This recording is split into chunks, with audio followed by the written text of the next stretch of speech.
Welcome to Real English Voices, the podcast where real conversations help you learn real English.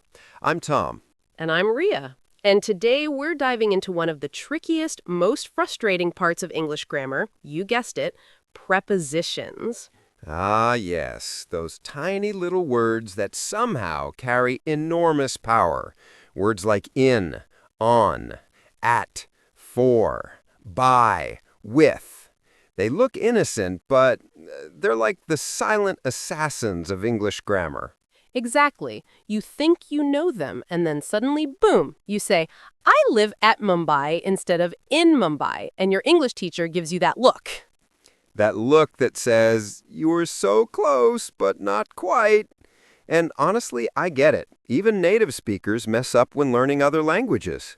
I remember when I was learning Spanish, I could never remember whether to say en or a when talking about going somewhere, like voy al cine or estoy en el cine.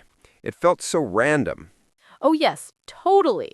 When I learned French, the prepositions almost drove me crazy. You don't just say in the morning, you say le matin or au matin, depending on context. I was like, why can't you just pick one? And then I realized English isn't any easier. Exactly. So today we're asking a big question. Why are prepositions so hard? And more importantly, how can we make them easier? We're going to share 5 practical tricks that actually work, real memory tools that will help you use them confidently. And some funny stories along the way because, come on, every English learner has a preposition disaster story. I've got a few embarrassing ones lined up already. Perfect. So let's start with the heart of the problem. Why are prepositions so confusing for English learners? What's your take, Ria?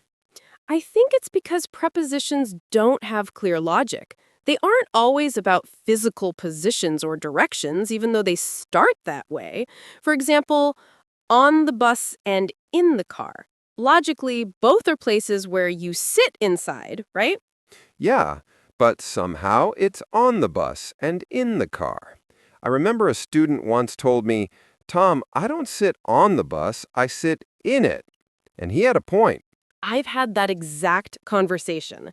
The truth is, prepositions developed differently depending on how people imagined those spaces. Centuries ago, buses and trains were thought of as public platforms, places you could stand or move through. So on made sense.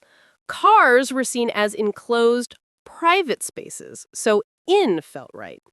That's so interesting. It's not just grammar, it's about culture and imagery. Prepositions carry history and perception.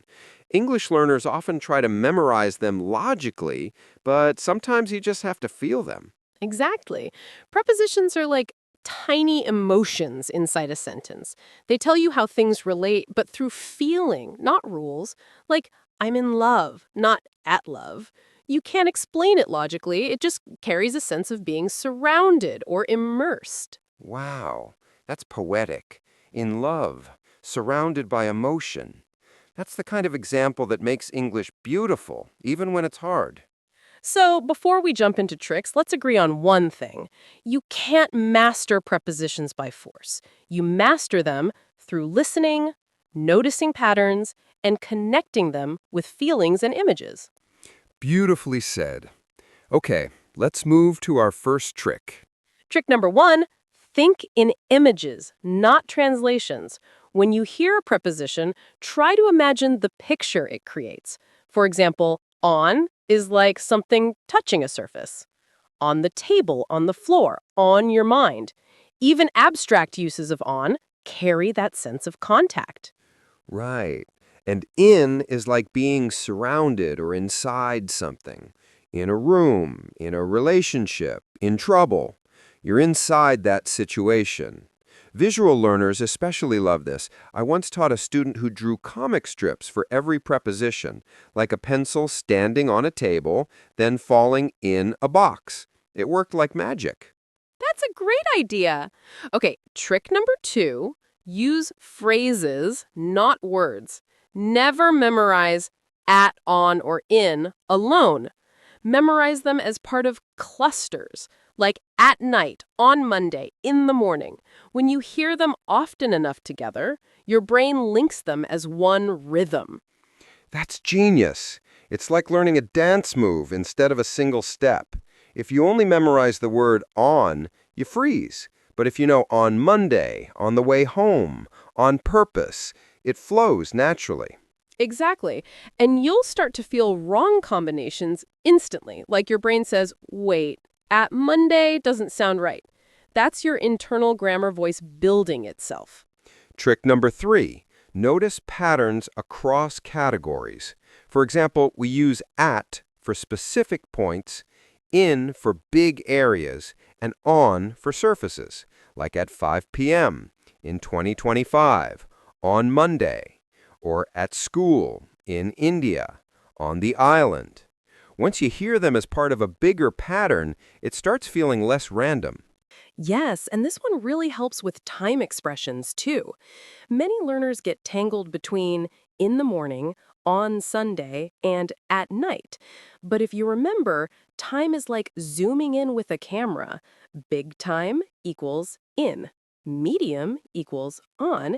Exact point equals at. Like zooming closer and closer. That's my favorite analogy. Zoom out in June, zoom in on the 10th, zoom all the way in at 3 p.m. Bam! Trick number 4, listen like a parrot. Just copy how native speakers say things, even without full understanding. If you keep hearing, I'm on my way, I'm on a call, I'm on fire, your brain will start to notice what on does, without you needing rules. Exactly. This is the language instinct approach.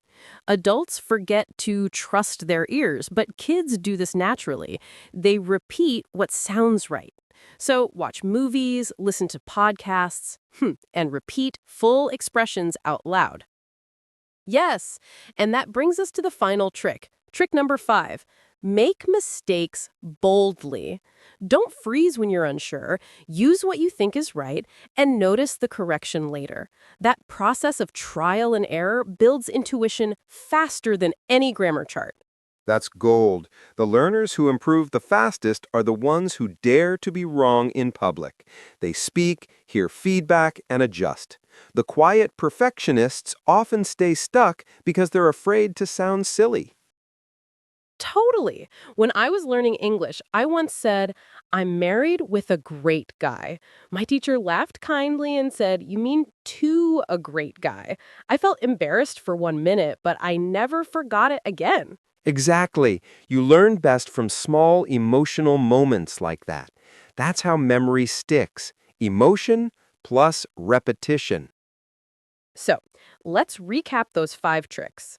Think in pictures, learn phrases, notice patterns, copy natives, and make fearless mistakes.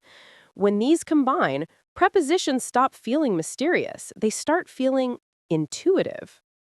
And that's when English gets fun. You stop worrying about being perfect and you start communicating naturally. Yes, because language was never meant to be mathematical. It was made for connection, emotion, and meaning. Prepositions are just the glue that connects your thoughts. Once you stop fearing them, they actually make your sentences beautiful. That's such a lovely way to put it. I think prepositions teach us something bigger. Good communication is about relationships between ideas, between people, between feelings, and prepositions literally express relationships. That's deep, Tom. In love, with friends, for others. Maybe learning prepositions is learning empathy in a way. Wow, learning grammar as a path to empathy? I love that. Okay, before we wrap up, Ria, what's one thing you'd tell every English learner struggling with prepositions? I'd say trust your ears more than your textbooks. Your brain is built to notice rhythms, music, and patterns. The more you listen, the more your language intuition grows. That's perfect advice. My tip would be embrace mistakes as teachers. Every wrong preposition is one step closer to getting it right. Beautifully said.